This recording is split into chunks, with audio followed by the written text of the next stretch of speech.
Hello, and welcome to Dairy Delivery by the Dairy Star. On today's episode, we talk to Jeremy Nails, who is one of the many farmers impacted with the aftermath of a storm that saw 14 tornadoes touch down throughout Wisconsin just 2 weeks ago. Then we speak with Wayne and Derek Bromenschenkel from Sauk Center. After he was diagnosed with a kidney disease, his dad stepped up and donated the kidney to help his son regain his normal life. Next, we head to Monroe, Wisconsin, where we spoke with Josh Steiner. Steiner talked about the importance of building your community and checking in on those you care about. Finally, we wrap up in Northeast Iowa. Ryan Holthouse, the agriculture education teacher at Postville High, talked to us about reviving Ag Ed and the FFA at Postville. You are listening to Dairy Delivery, all dairy, all the time. The flies are here. Stop the progression with the June Special from Useful Farm Products. The June Special provides 14 shipments of fly parasites for the price of 12 shipments, and the first shipment is doubled for immediate impact to stop fly reproduction. One fly can lay 500 eggs, so 1,000 flies in early June can become millions in July and August. Fly parasites stop that by killing fly larvae and stopping fly hatching. The time to act is now. Fly parasites also stop the need for introducing poisons and toxic chemicals on your farm to kill flies. A large postcard is coming to your mailbox. Order the June Special immediately by calling 888-771-3276 or by going online to www.flycontrolfordairy.com. Useful Farm Products is exclusively a fly control company in business for over 35 years. Call Useful Farm Products at 888-771-3276 for the June Special and knock out flies. I'm Michelle Stangler. And I'm Dan Walker, and we're your reporters of the Dairy Star, bringing you the latest in the dairy industry, including hearing from farmers from across the Midwest and beyond. Now, Michelle, this last weekend was Memorial Day. Did you get to do anything special for it? Yeah, yesterday I really took some time and reflected. I attended a local ceremony in my hometown of Watertown, Wisconsin, and it was cool just to see a group of people come together and reflect together. What about you, Dan? Yeah, we took in the Memorial Day parade up here and got a chance to talk to the kids about what Memorial Day was all about. And then we also spent the weekend, kind of taking that extra day and doing some extra fun things. We built a play set for the kids. So me and my wife tackled an entire swing set. And then on Sunday, we actually went up to Minnesota and went to a Twins game to see my brother. So it was a lot of fun of real summertime stuff of getting a swing set ready for the kids, going to see a major league game, and then obviously having the day to actually have Memorial Day to take a minute to think about everything that those sacrifices that people have made to keep us free and keep us protected and all that. So, And that just means that June is right around the corner. I'm so excited. However, you might celebrate National Dairy Month in June, going to a breakfast. I'm so excited. Every weekend there is something happening in Minnesota or in Wisconsin. Any fun June Dairy Month plans for you? I mean, we got to hit up a couple different dairy breakfasts. I know that. And then in Sparta, we have the Butterfest weekend, which, contrary to how it sounds, there's not as much butter at it as you may think. But me and a couple buddies will, get together, and it's always a good time to meet up with my friends and hang out there. But then definitely hitting up some dairy breakfast this summer and getting my kids out to the farm and having them enjoy some of that June Dairy Month celebration that'll be around the state. Yeah, I definitely encourage folks to look at their county dairy promotion boards, committees, however it may be organized in their area, and look it up. Look to see how you can celebrate. And typically, those breakfasts are on the farm, and there's some educational things happening, some fun things happening, and we have so many stories covering that as well. But that means Father's Day weekend is right around the corner, and our next episode will be released just after Father's Day. So I know I love volunteering at a dairy breakfast where I'm from that weekend, and it's just something fun to do. So I hope you have a fun Father's Day weekend thing that you'll be doing, Dan. Yeah, I hope so too. My wife's a big planner. I'm just more of a go with the flow kind of guy, so I'm sure we got something planned. I don't know what it is yet, but I know I'm looking forward to just obviously Father's Day, just having the weekend with my kids and my wife, and get obviously calling up my dad who's still running a dairy farm outside of Sparta and getting to talk with him about how things are going with them, and if they obviously how things go normally sometimes during the summer, seeing if they need help on the farm and kind of getting back to my roots there of cutting hay or doing whatever they need me to do there too. So Father's Day is always a good one. Wow, just summer is right around the corner. But let's get into today's episode. First up, we head to Dodge County, where Michelle spoke with Jeremy Nails. Nails spoke about the damage of an EF2 tornado with wind speeds over 120 miles per hour as it hit one of two farms operated by Schwant Family Farm. Hear from him as he details what it was like to be in the barn when the twister hit. So what happened was that we were going on with our normal day, trying to get stuff done before the storm, and I had my phone on me. Phone went off with the alarm. I was like, oh boy, well, here we go, and I get done with unhooking a tractor and trying to get that put away, and I just came to the barn and talked to my mom before I left, and I helped my own brother shut a shed door, and I was off to the second farm, and here, my older brother, he was following me from behind with the skid loader to go get feed, and here, I get down there, and I got in the milk house, got the washes going, and turned their barn show on, and then I was going to go back in the milk house, and I looked out the door, and you could just see the white cloud rain coming across, and I just went back in the barn, and the wind started picking up a little bit, and I shut the end door so that the wind wouldn't blow everything around inside the barn, and all of a sudden I get back to the milk house, and I heard glass break, and I shut the door, and the lights went on and off once, and then they just went dark, and the wind was really blowing, and all of a sudden I tried calling somebody, and I couldn't get a hold of them, and I started running down the barn, and all I hear was the crunching, and everything just went over as I looked out the one end of the barn as it went down, and it was just one scary moment right there. So did you see it go down? I seen it in a glimpse of an eye that all of a sudden I just saw all the boards go flying across the other side of the barn, and the shed went down and everything else. So you saw the glimpse, then did you just stand there in awe? Like, what happened then? No, I just kept trying to call people and trying to get a hold of them, and trying to call my uncle because he was out filling the feed. I knew he was out filling the feed bunk, and I tried calling my brother, and I caught a glimpse, got a hold of him, and all of a sudden my phone, it dropped him right away because the cell towers must have been damaged, or I don't know. But I eventually, I called home and I told them what happened, that the barn went down, and I was just really scared because I didn't know because I thought I was going to be done with sitting inside the barn, and I didn't know about my uncle and my brother, if they were going to be still alive. And once it calmed down a little bit, and it's just hailing and that, I ran to the shed because I saw my brother's skid loader, and then I was by him talking to him, trying to figure out what we got to do next.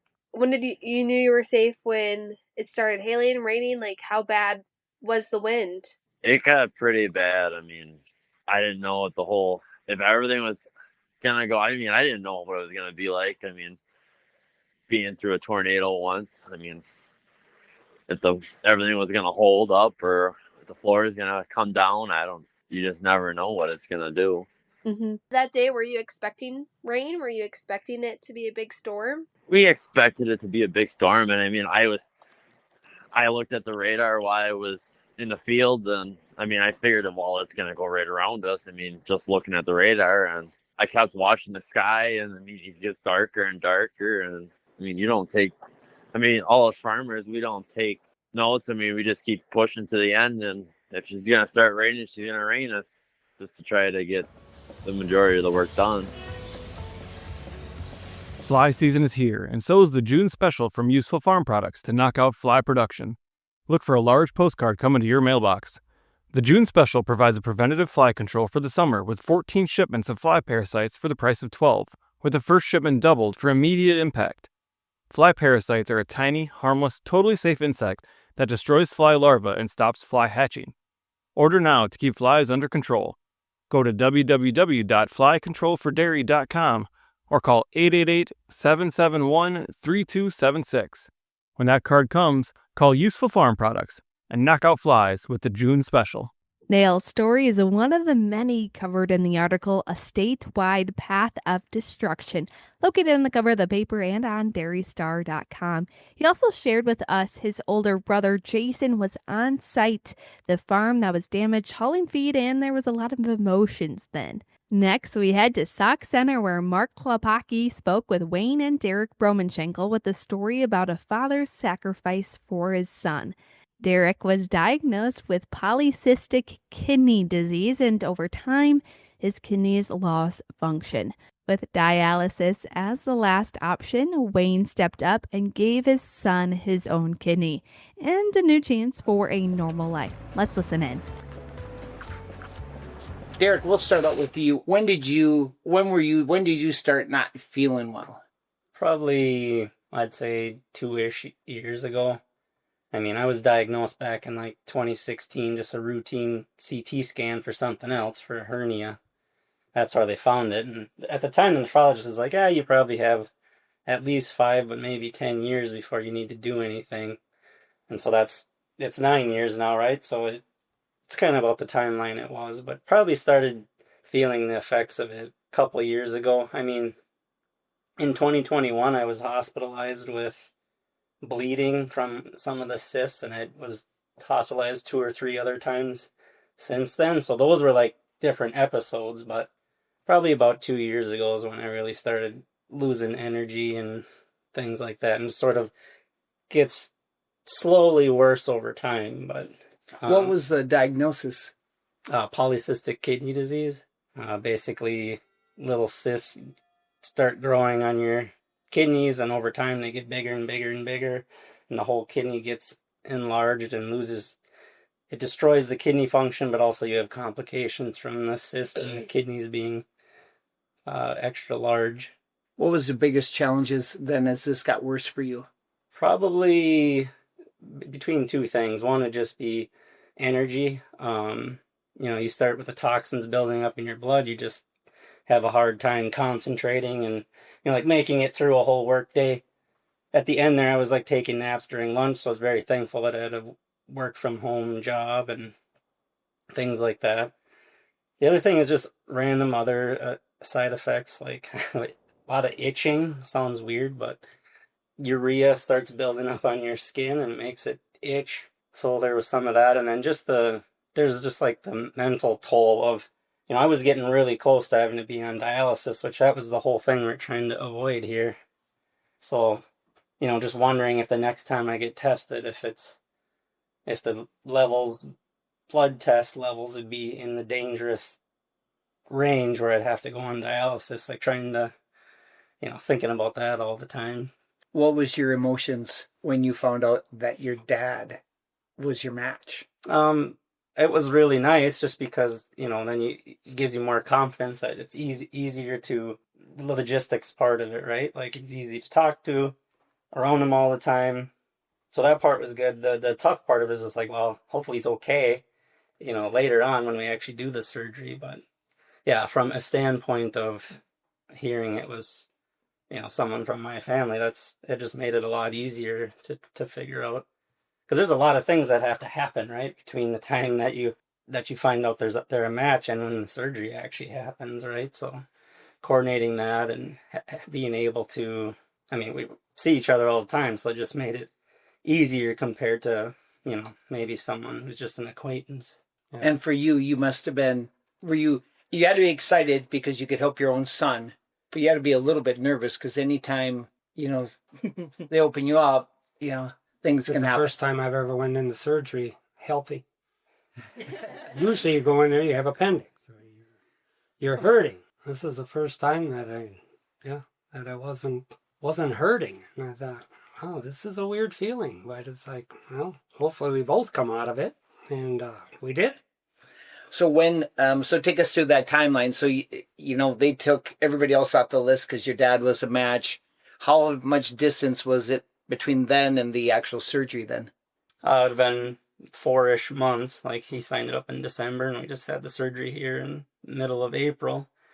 But of course, there's a lot of things that happened between there. Like, he did the testing to see if he's a match, and once they did that, then they scheduled appointments for the donor to be evaluated similarly to the way I was, to say, hey, is this the right thing from a health perspective for the donor? But those appointments take a few weeks or months to like get in, right? So that was part of the delay, and then just some follow-up testing they had to do after the original evaluation before he actually got approved. And once you get approved, then it's like, okay, now you actually have to schedule the surgery, and you can get into it later if you want, but there was only one surgeon there, one specific surgeon to do the procedure I needed to be done. So there's like 6 transplant surgeons, but only one of them I could have, so you're like kind of limited by his schedule then. So what day was the surgery? Thursday, April 17th. How nervous was everybody here? Heidi and Pat, I mean, even for you, I mean, these guys are going in, but, you know, was a lot of praying?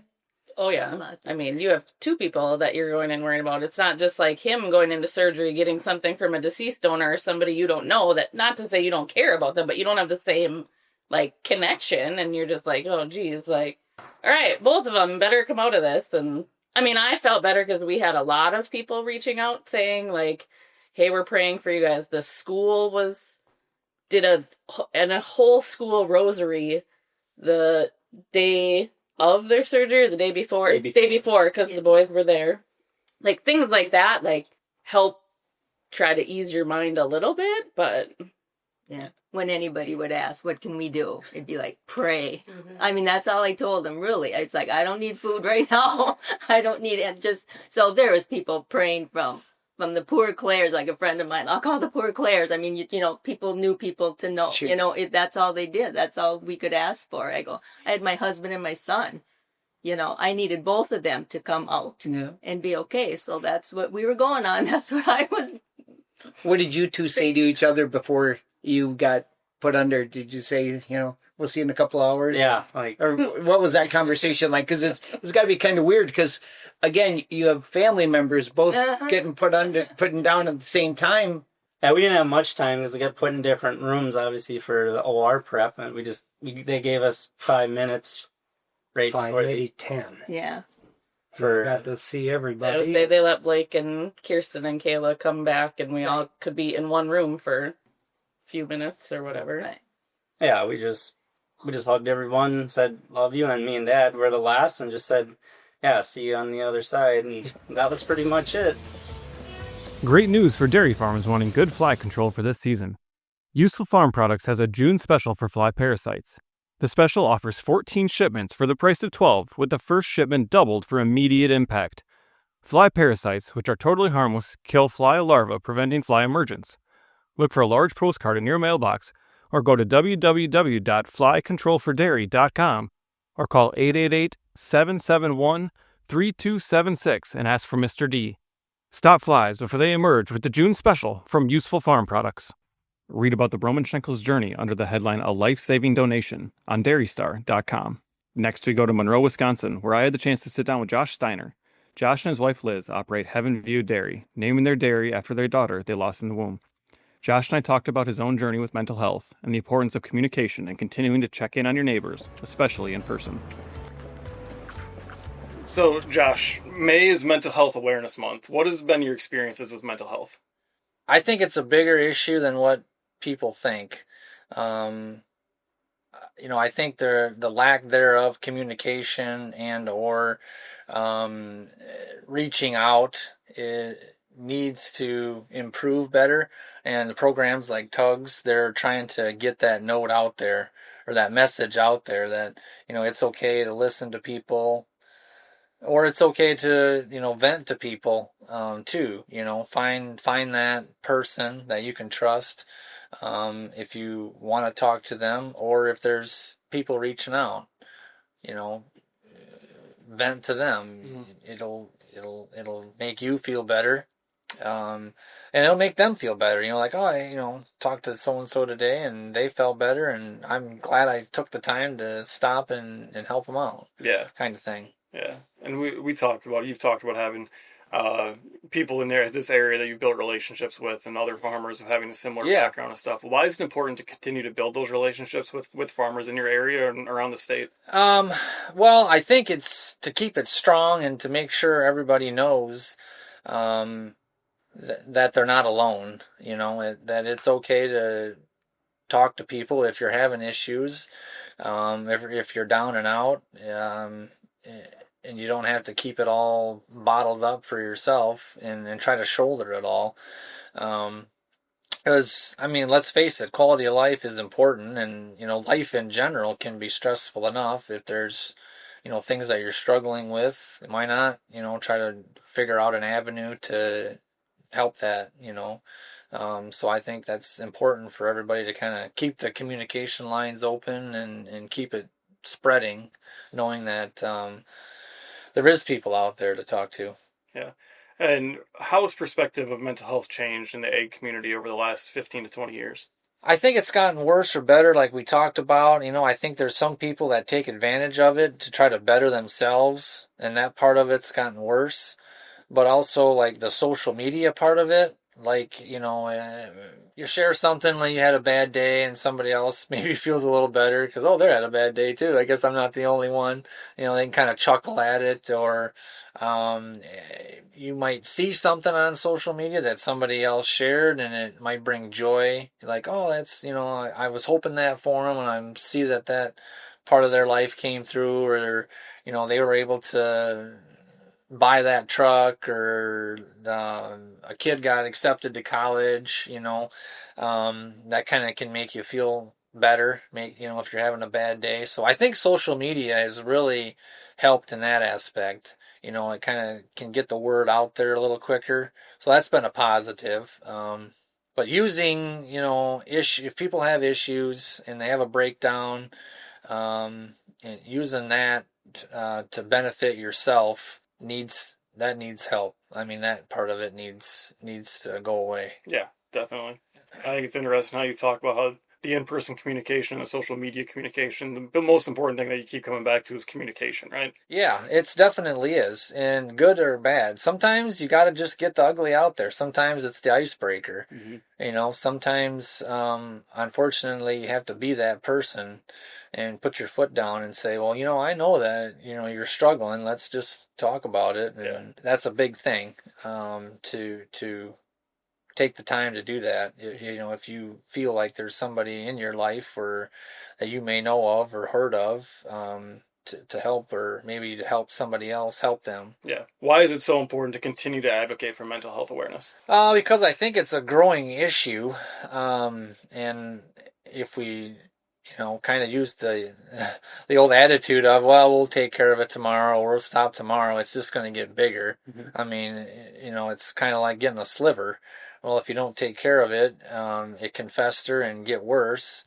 It's better to nip it in the butt at the beginning than let something go to, totally extreme of losing somebody or a good friend or whatever. It's better to try to make people know that you're willing to listen and understand right at the get-go than till the problem gets worse. And I think the more people that try to look away from it, that don't want to have anything to do with it, or that have the attitude like, well, I'll stop tomorrow or I'll do that tomorrow, makes it worse, I think. Yeah, kind of like we talked about. You don't know when tomorrow's not going to be here until it's not here. Yeah. Making sure you take advantage of the opportunities when you have them. Yeah. If someone you know is struggling, what kind of resources can they use to get help? Well, there's different resources, Tugs is one kind of in this area that you can, reach out to. And there's other, at like county level or like extensions that you can reach out to, to get help. There's a number you can call to get help, or like I say, there's therapists, at your local hospital or welfare clinics or whatever you go to that can help to reach out to. I mean, there's different avenues that you could go to that are out there for resources, or make your own resource, you know. I've had people call and vent to me, and then they'll, well, I'm sorry for venting to you. And it's like, no, I don't apologize. I mean, I've did this. I've had neighbors call, and, you know, they kind of call you and ask you, how's your day doing? And the next thing you know, that it's all, you know, I had this problem and that problem, and you're just listening to them and, you know, maybe relating to them in a situation that you've been through in your life, or that you know somebody's been through, and this is how they handled it. So you can kind of relate to what they're doing. Just, listen. Don't say, you know what, gee, I really don't have the time today, I'll call you back, because you might not. So if you get those phone calls, just give them, you know, 10 minutes, 15 minutes, and listen to them vent. And because we all do it, you know, we all need to vent. If you or someone you know is struggling with mental health, reach out to Tugs in Monroe at tugsgroup.org. To speak to someone right now, call the National Suicide Prevention Lifeline at 988. Veterans press 1 once you are connected. Crisis counselors are also available 24/7, and the service is always free and confidential. You can read about Josh's story under the headline Cultivating More Than Crops on dairystar.com. Finally, we finish up in Postville, Iowa with Ryan Holthouse. Mr. Holthouse, as his students call him, came to Postville 2.5 years ago and inherited an ag ed program that was centered around online work and modules. Holthouse revamped their curriculum, taking advice from the community to get more kids more active and involved to have a better ag ed experience, and stressed the importance the experience with FFA can provide students looking to find their passion. Ryan, you've been here about 2.5 years, and you now have a current membership of 61 kids that are in your FFA. But when you started, you only had 14. So when you started, what did Ag Ed look like at Postville High, and what does it look like now? When I started here at Postville in February of 2022, I believe, it was very more online-based type curriculum where the kids were at the computer learning modules, taking tests, reading, doing that. There was not as much hands-on or shop activities, lab activities, greenhouse activities. So that's kind of what the program looked like, because at the time there was a long-term substitute teacher doing the duties here as the ag teacher and FFA advisor. So that was one of the first things when I did take over here that I wanted to kind of stress is like, let's kind of put the computers away for most of the time and do more hands-on learning and implementing greenhouse and shop and different other labs and techniques in the classroom. So what did you help do to revive it? How important was it to bring back hands-on experience for the kids? A lot of it was they had a lot of the framework here to run the program. It was unorganized, distraught, it just needed some cleanup, polishing, and getting it all set up so that kids could actually use it and learn, and actually just in a format where kids could understand it to learn versus just being there and just not having the organization part. Yeah. And why is it so important to continue to bring back ag education? What kind of experiences do you hope that their experiences in FFA and with your programs in ag ed, how important is that, and what can those experiences provide? In the shop and in the lab setting, I feel our kids in general, in Iowa, in the United States, they can kick my butt in running technology and computers and cell phones. But when it comes to developing skills of operating and doing some of the other technical skills and the people skills, the talking skills, FFA and Ag Ed offers opportunities to put your phones away, put your computers away, and say, what are your actual technical skills, training skills, public speaking skills, the different skills that are out there that kids need to survive in a workforce.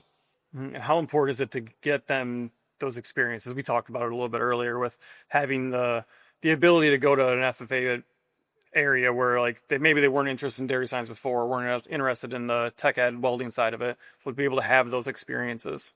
Just to get them out there, to expose them to those experiences, no matter how well they do, no matter if they're struggling with it, just to give them that experience of saying, hey, if it's public speaking, say, I really, really struggle with this. Maybe I need to get better at it. Or I'm going to focus more in on the ag mechanics where I don't have to do so much public speaking, master the art of welding or electricity or whatever skill it is to fit the individual need of that kid to say, what skill or what trade do I really need to develop in to someday live and work in a community. So you had mentioned a little bit ago too, when you started with 14, now you're at 61, but like through that process too, you've had a couple state winners in dairy proficiency. We have, forestry production. I have a young man who wants to come back and take over the family business of forestry. I have a state winner in beef production entrepreneurship. My first state winner I had here was a year ago. In my first year, I had a young lady redesigned a whole chapter website and won the state website contest. So we had nothing. She took it, ran with it, and just, that was her love and her passion. And she wants to do something in ag communications or something doing with ag now where maybe before that was no interest to her. How important was the support you had along the way to help make all this possible?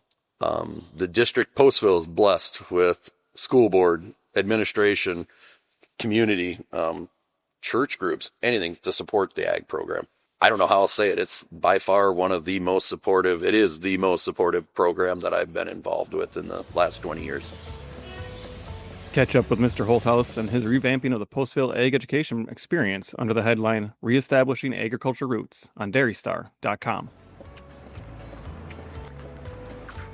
We want to thank today's sponsor, Useful Farm Products. The flies are here, but so is their June special. Contact Mr. D at 888-771-3276 or visit www.flycontrolfordairy.com and ask about their June special.